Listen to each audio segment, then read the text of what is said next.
23rd question. If M P by 3, 4 is the mid point of the line segment.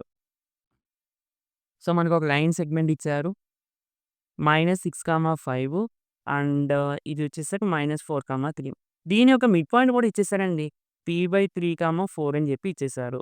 అయితే p value ఎంత అని అడుగుతున్నారు. చాలా simple. First ఈ 2 పాయింట్స్‌కి మిడ్ పాయింట్ కట్టేద్దాం ఫార్ములా యూజ్ చేసి. ఏంటి ఫార్ములా? x1 + x2 అంటే -6 + -4/2, y1 + y2/2, 5 + 3/2, x1 + x2/2, y1 + y2/2. Okay. ఇది దేనికి ఈక్వల్ చేసుకోవచ్చు? ఇది మిడ్ పాయింట్ అన్నారు కదా! కాబట్టి దీనికి ఈక్వల్ చేస్తాను. p/3, 4.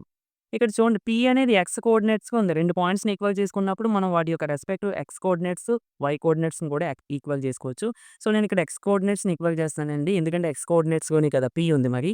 సో, -6 + -4 అంటే -10/2 that equal to p/3. So, -10/2 అంటే -5 కదా! సో, క్రాస్ మల్టిప్లికేషన్ చేసుకుంటే p = -15 ఈస్ ద ఆన్సర్.